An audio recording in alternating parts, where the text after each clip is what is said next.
look at the champion as he prepares to come out and face his challenger for round 5 from Monte Carlo. And he leads off the round, connecting with a right cross to the chin, and then repeated jabs, keeping the challenger off balance. A jab, another one.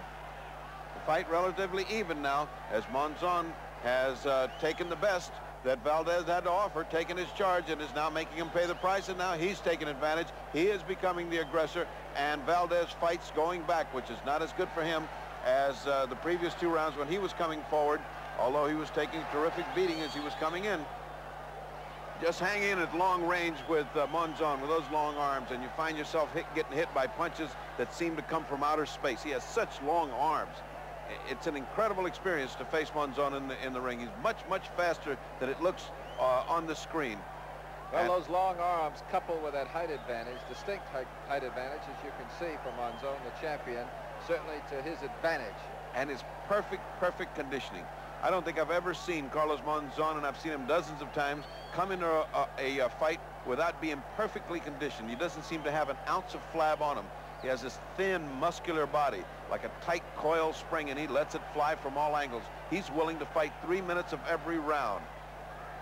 There's Gil Clancy, little look of worry. Chino Govin, Howie Albert, the usual championship corner of Gil Clancy, who is more than anxious to win the title, more than anxious to finish the career of Carlos Monzon if he can, but it's easier said than done. Valdez back to the attack. Well, his biggest weapon thus far, the one he knocked him down, Monzon down with, is that right hand. He just sometimes even leads with it, and you'd think that on a great champion like Monzon, he wouldn't get caught with a right lead, but there's a vicious left that circles around and misses. Well, obviously it's to Valdez's advantage to stand toe-to-toe with Monzon if he will, but Monzon won't. Look at the way he uses that jab. He just keeps him off. It's almost sword fighting. It's almost a rapier-like thrust. And the bell about to sound. There it is for round 5. We're back in Monte Carlo, where the world's middleweight title is being contested, and there is a look at the challenger, Rodrigo Valdez. He knocked the champion Monzon down in round 2. But since then, rounds 4, 5, and just moments ago, round 6, all belonging to the champion Monzon as we get ready for the start of round 7, and there's the bell, and away we go. Gil Clancy working in the corner, had the sad obligation of working with Emil Griffith on this night. He lost his fight to Alan Minter and retired after a long and illustrious career. So now here he is, the end of one career, the beginning of another. He wants to get that middleweight championship back.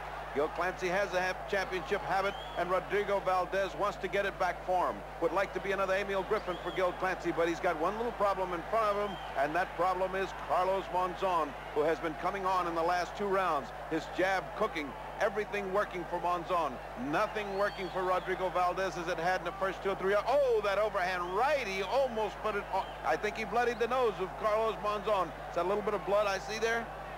Well, it could be. It was a tremendous right, and that's what he's been scoring all his. That's what he knocked him down with in the 2nd round as they get separated. And perhaps a little frustration as the challenger puts his gloves apart and has a little facial expression for the referee, Roland Dakin. Oh, he just said to the Bacon, I couldn't help it. I didn't mean to hit him low. And there's that jab. Piston-like, machine-like, discouragingly, like rainwater pity-pattying away on your forehead. It just doesn't seem to stop all night. Already it looks like there's swelling under both eyes of Rodrigo Valdez. Less than a minute here in round 7. It's coming from Monte Carlo. Remember, Valdez has been around. He's a former WBC champion. That's him in the white trunks. No marks on the handsome face of Carlos Monzon. I want to tell you, he brings that right. You got to keep watching that right of Valdez because he's been very effective with it. And referee Roland Dakin warning the champion Monzon about grabbing with his glove, grabbing the head of the challenger. As we move under 30 seconds in round 7. I wonder what goes through a fighter's mind when the referee talks to him in English and he can only speak Spanish. Well, I think that's why he does a demonstration.